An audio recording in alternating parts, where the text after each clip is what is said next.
Goodham. I'm the Executive Director here at Wood Library, and this is... Hello, I'm Carrie Magnan. I'm the Circulation Supervisor and the library's Notary Public. I'm surprised you said that. I will admit that. So if you need documents notarized, this is the person. What do you do? I'm unavailable today. She will be having a session right after this notarizing documents, so I hope you have your ID with you. No. So we started this podcast like last year, and it just turned out that Carrie and I would just end up talking about crime at work like any other person would do. Totally normal. Comparing stories, what do we know about this or that. Carrie would always talk about unsolved mysteries because that is like her show. My favorite show with Robert Stack, not the new version. Yes, let's make that clear. Let's make that very clear. And I don't know, I somehow got into that too, but I mostly liked the crimes that were resolved because I like to have an ending. I like to know that the persons were held accountable and they got some kind of punishment in the end and there was some justice. I couldn't stand the unsolved mysteries because I wanted that full, complete story. Right. Yep. So Alexis asked us if we'd be willing to do a podcast today at this crime expo. And so Carrie and I decided to talk about what is the one crime that we'd like to see solved in our lifetime. So here I am talking about an unsolved mystery, which is not my favorite. I know. This one gets me all riled up. Yeah, you can do it. And I don't know how many people are aware or know of the yogurt shop murders from 1991, Austin, Texas. It's a disturbing story, so I will give you a warning now. Obviously, you can tell that these 4 young girls were murdered. So it is, like I said, it's an extremely brutal story. So if anyone would like to leave the room, I would completely understand. So that is your warning. So let's see. As I said, this happens on December 6, 1991 in Austin, Texas. We have friends Eliza Thomas and Jennifer Harbison. They're both 17 years old. And they are working the closing shift at I Can't Believe It's Yogurt Shop in the Hillside Shopping Center. Jennifer's 15-year-old sister, Sarah, as well as Sarah's best friend, 13-year-old Amy Ayers, they're also at the shop. The plan was for Jennifer then to drive everyone back to the Harbinsons' home for a sleepover that night after work. At 11:47 p.m., an Austin police officer on patrol spots smoke at the backside of the yogurt shop. The fire department is called in and crews begin working immediately on extinguishing the fire in the back storage room of the shop. Through the heavy smoke, first responders find 4 girls' bodies. So you'll see that here on the map. They are all naked and had been shot in the head and stacked on top of each other, all except for Amy Ayers, who is located about 10 feet away. She was strangled and shot twice. It is believed that they were killed before the fire was started. The evidence is difficult to collect due to the conditions. There's obviously fire, there's heavy smoke, there was water that destroyed a lot.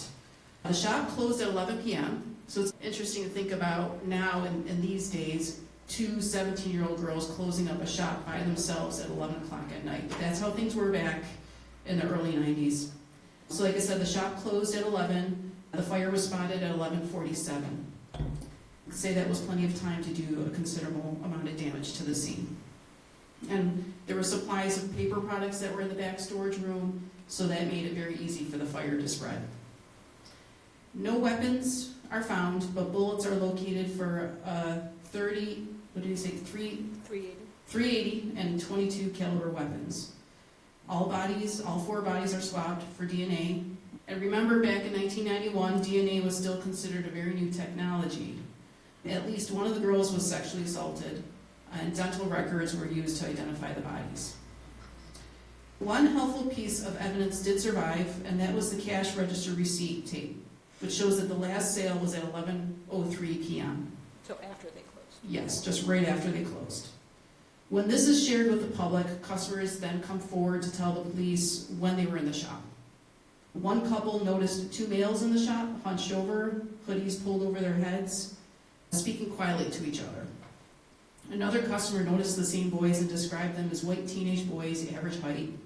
And yet another customer spotted a Latino man in a light-colored American car outside in the parking lot who sat there for a long time, so he seemed suspicious.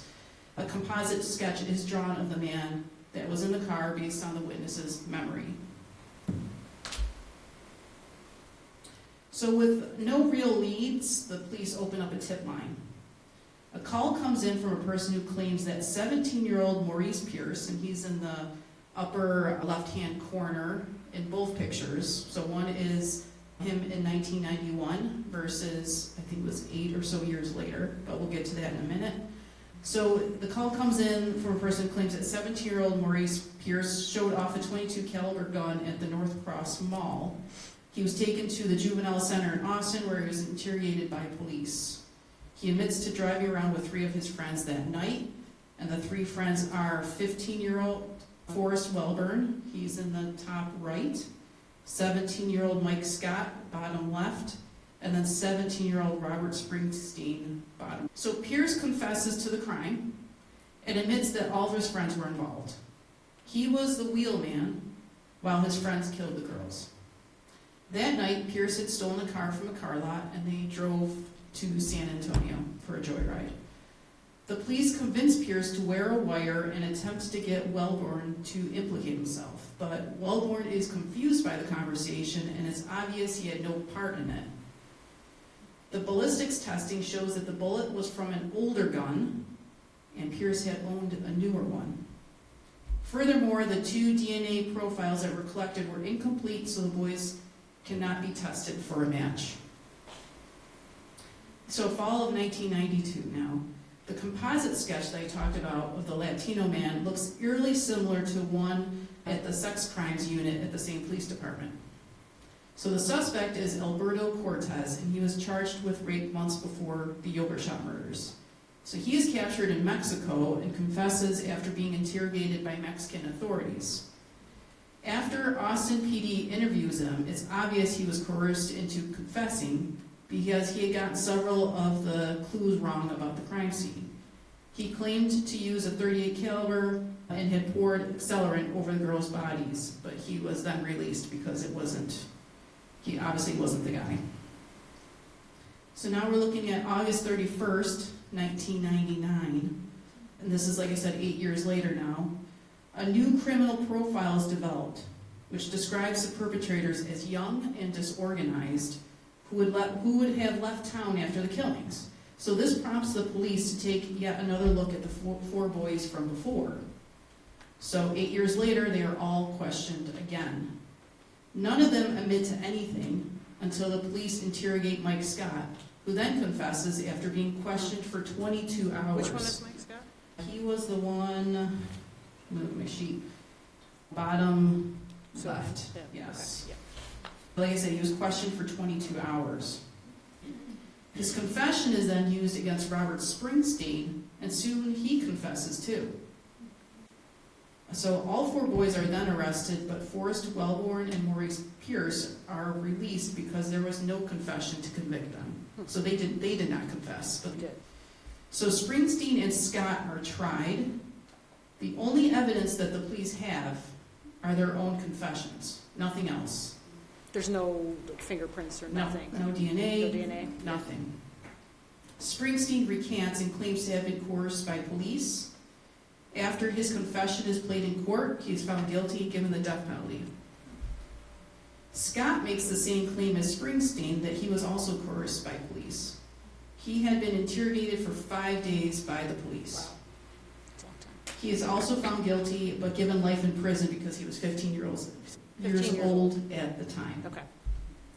Remember, this is 8 years later. A lot of these guys, I was gonna say, they're married, they yeah. have families, Yeah, they're in their early 20s. they're moving on, Yeah. but this has pulled them back in. Yeah, so he was interrogated like at the police station over 5 days? Or? Yes. Okay. Wow. Yeah. And if you watch the interrogation tapes, the police are very clearly leading him into, leading him into the confession. Yeah. Think about what the girls were tied up with. What could it be? And he's just throwing out guessing. Yeah. He's just guessing, throwing out Right. every idea, Yeah. and then eventually he comes up with, were they tied with their clothes? And the police officer, good job, yes, Yeah. that's right. Yeah. Yeah. And just convincing them. Yeah, and that's used as like proof that he did it. Yes. Because, yeah. Okay. So now one's looking at the death penalty and one's looking at life in prison.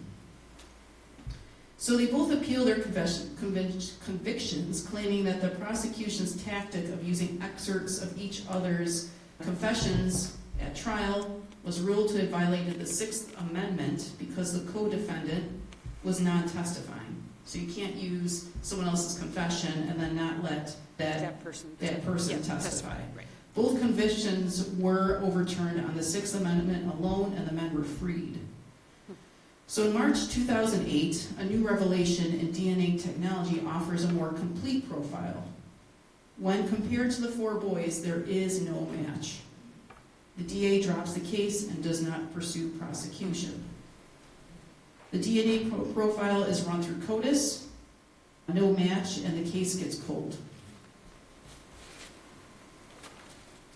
Since then, there are 13 pieces of evidence that were originally holdbacks by the Austin PD. So holdbacks are just those clues that the police department knows about, so that they find the killer, and the killer admits to certain things and you got the right person. So obviously not many people know about these holdbacks, but they have since then been released. So 13 of these pieces of evidence include how and where the fire had started. For a long time, the experts believe that the fire started on a shelving unit that melted using paper products as kindling. It's very obvious when you look at the shelving unit, like how melted it was. The key in the front door, employees would lock the door from the inside when it was time to close, leave the key in the lock, and then when it was time to leave, they would remove the key, leave through that door, and slide the key back inside under the door in an envelope. And then the person coming the next day would also have a key, and they would do the whole thing all over again. $540 was taken from the cash register. Another key piece of evidence, how the bodies were arranged in the storage room. What was used to bind the girls. The front office was never entered, and that's where the safe was located. And part of that is the office key was still under the cash register. Eliza's personal belongings were still in the office, so I don't think money was the motivating factor here. If someone was really determined to get as much money as they would have wanted, taken the purse too. they would, and I'm sure Eliza Yeah, Thomas safe. standing there would have said, I have the key to the safe, just come with me. Yeah. But that was never used, it was still there. 2 different guns were used. 2 pairs of the victim's underwear were missing. Amy Ayers they could not find her older brother's bomber jacket. She had worn her brother's bomber jacket, and it's missing. No one seems to know what happened to that. Now, granted, things obviously went up in flames there, but they could still figure out what remnants were. The bomber jacket was missing. Amy also had a bruise under her chin from a blow. The 3 girls, just to make clear, the 3 girls were located further back in the storage room where the fire started and were burned very badly, but Amy, in that map I showed you, was She away in a like different 10 part, feet, yeah. so she wasn't burned as badly, so they were able to look at Amy's body and determine some evidence there.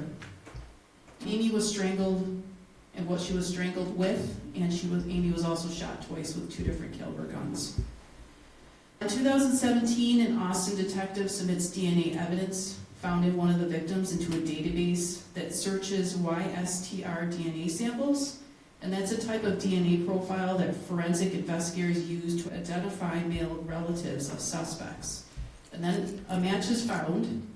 The Austin PD had been requesting more information on the matching donor, but the FBI refuses to release that information because it came from an anonymous donor, and that string of DNA could actually match thousands of men, so they don't want to put it out there and then all of a sudden they have a ton of suspects. But as DNA profiling became more advanced, it was determined that the FBI's sample no longer matched the crime scene DNA. So here we are back to square one. So the only customers who did not come forward that night were the ones who purchased that sale at 11:03 p.m. Keep in mind that this crime has multiple horrible crimes within it. We're talking about robbery, we're talking about rape, we're talking murder and arson. This all happened in a span of 45 minutes. So I don't know if you can say that criminal profile is accurate, that the person was young and disorganized. To me, that sounds very organized. Yeah. Were they all sexually assaulted? Or? I think at least 2 of them were. Okay. So to this day, there is a $100,000 reward, and we still don't know who killed the 4 girls. And that is what I have for you today. I'm sorry to be such a downer, but this is one of those cases that I would really love to see solved.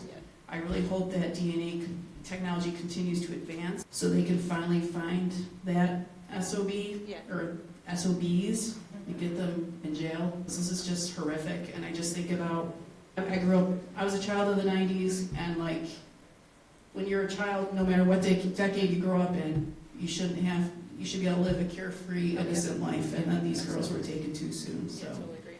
I don't know if anyone has any questions. So, one I can tell you about, Maurice Pierce. I discovered that he has already passed away. He was pulled over for a traffic stop, and he ran from police. Police chased him down. He pulled out a knife, attempted to stab the police officer, and then the police officer was forced to shoot him. So it sounds like he lived a troubled life. I don't know about the other 3 boys.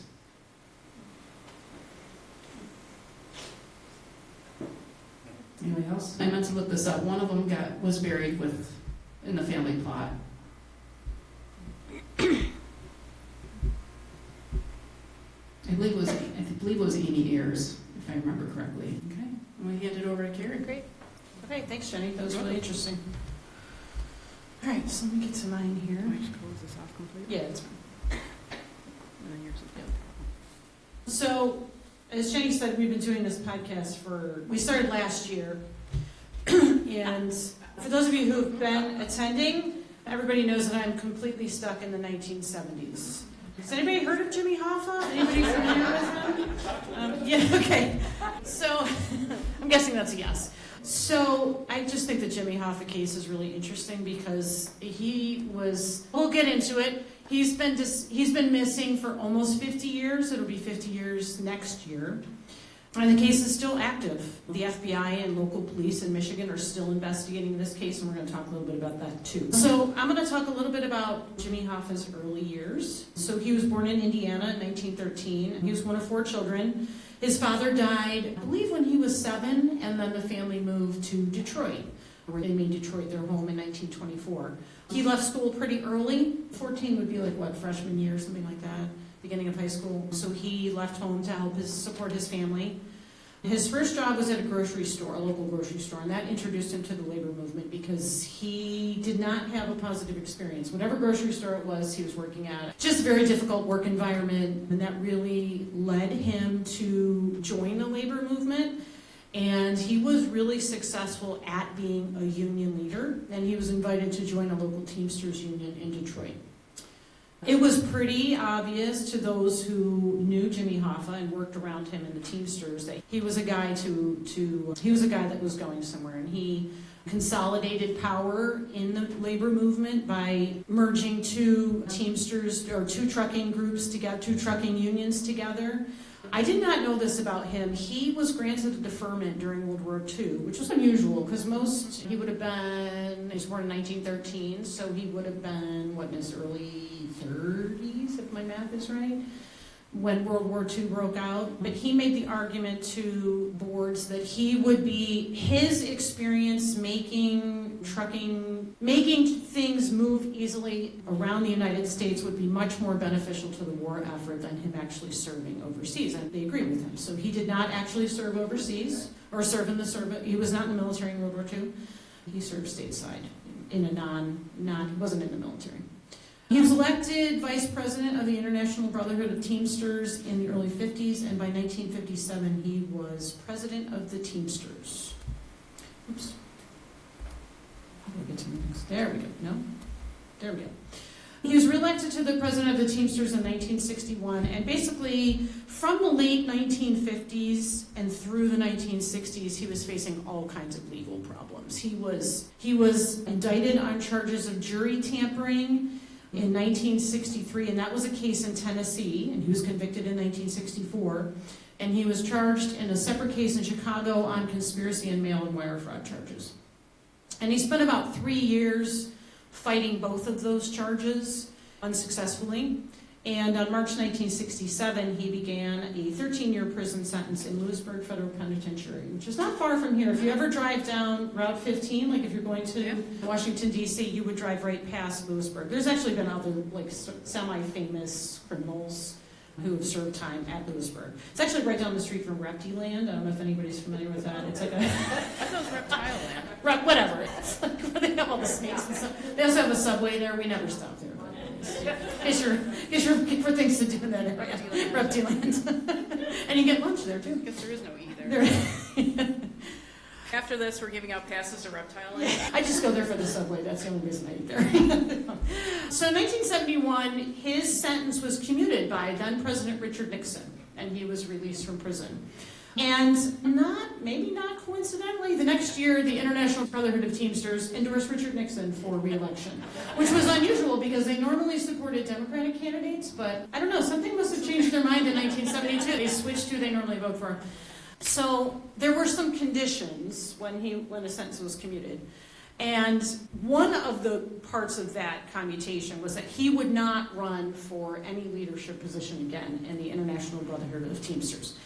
He claimed he did not know that.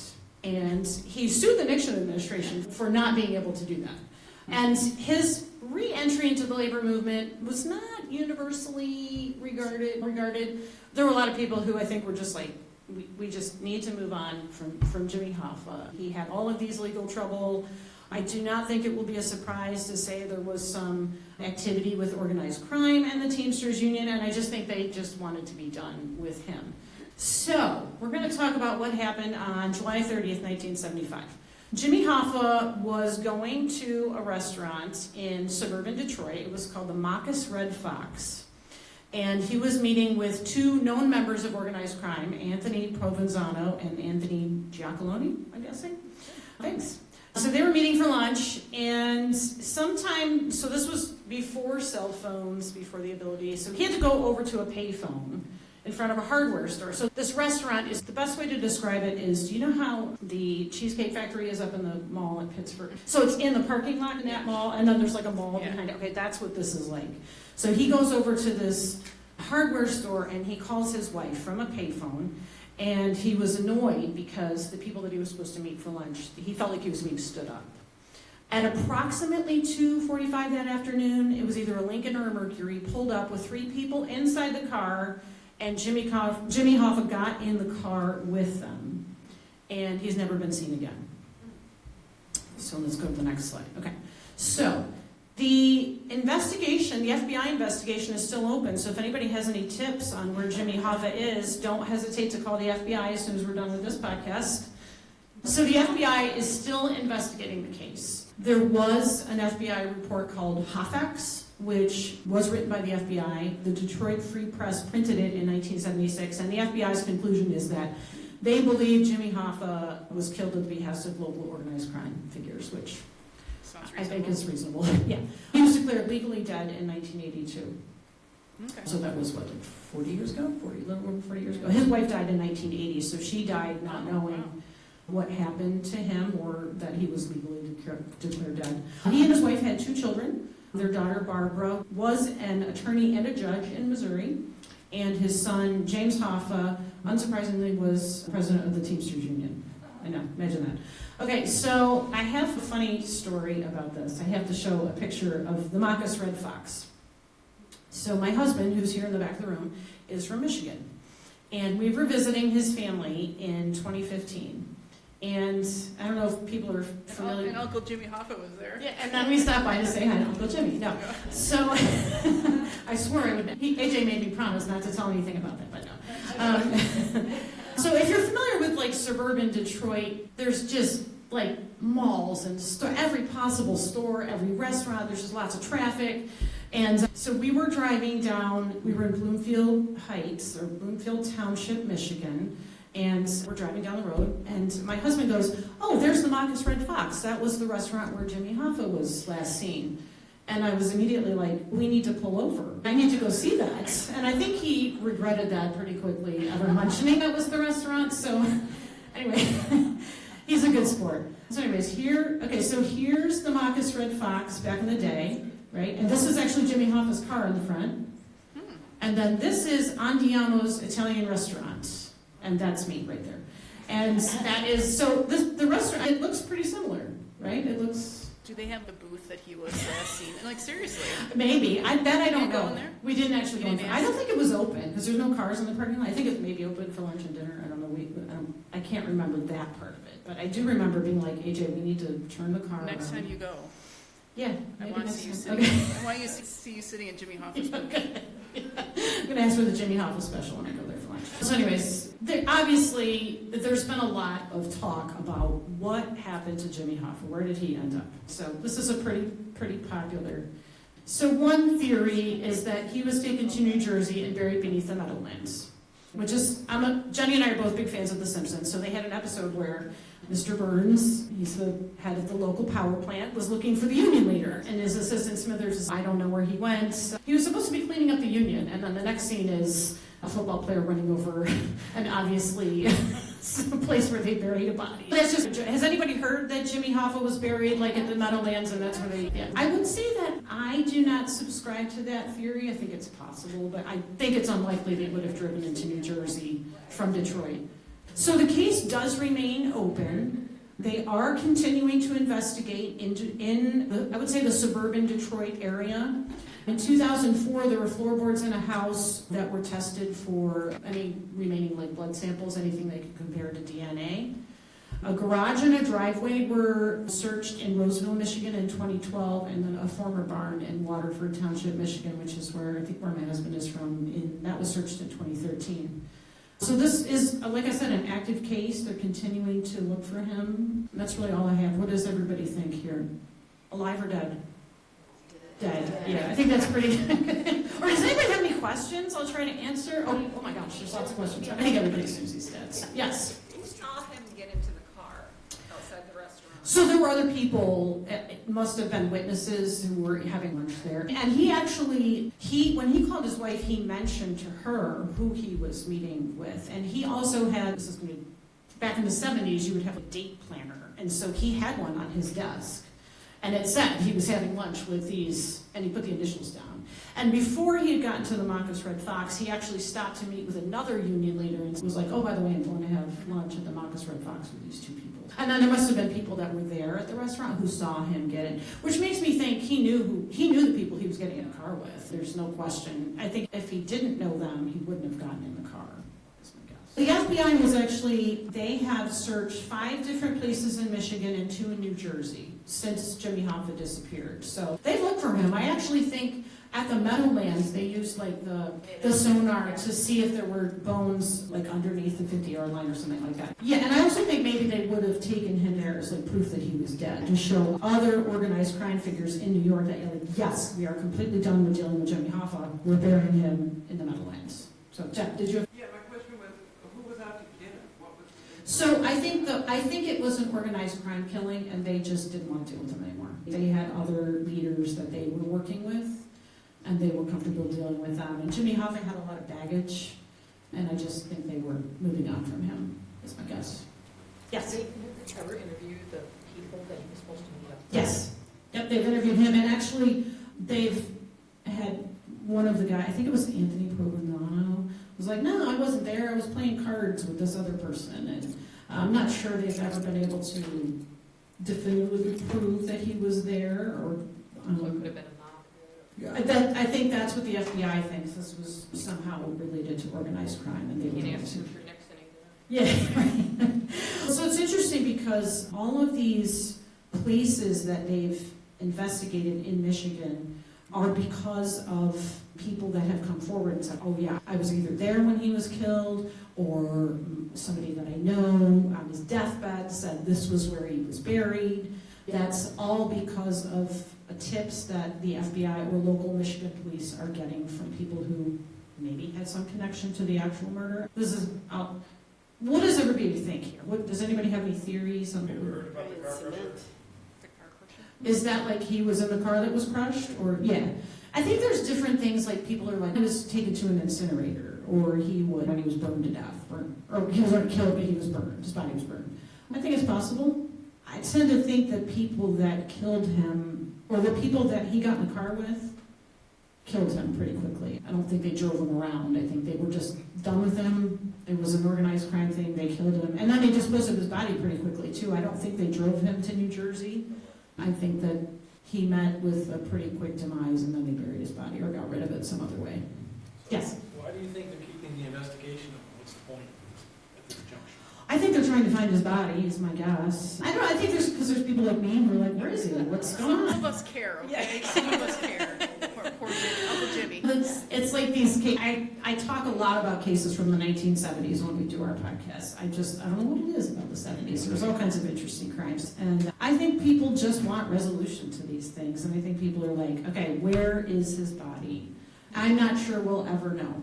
I tend to think that he's just buried somewhere randomly, or he was crunched up in a car, or he was put in the back of a garbage truck. I don't think it was I just think they killed him quickly and got rid of his body. Too, that with new technology coming around, are still hoping for answers. Oh yeah, that's why they did Every the, time something new comes out. sure, yeah, that's why they did the blood tests in 2004. That's 20 years ago. Even since then, there's been a lot more, yeah. You had a question back here? Yeah, I actually have a question for your husband. Okay. Uh-oh. Better bring him up here. AJ, do you want to come up? Before I go there, I grew up during this. Okay, yep. And there was a target on him, and it was a couple people in prison before and after him. Yes. That targeted him. Yes. That got the organized crime. So somebody he knew from prison in Lewisburg? Yeah, I think that's possible too.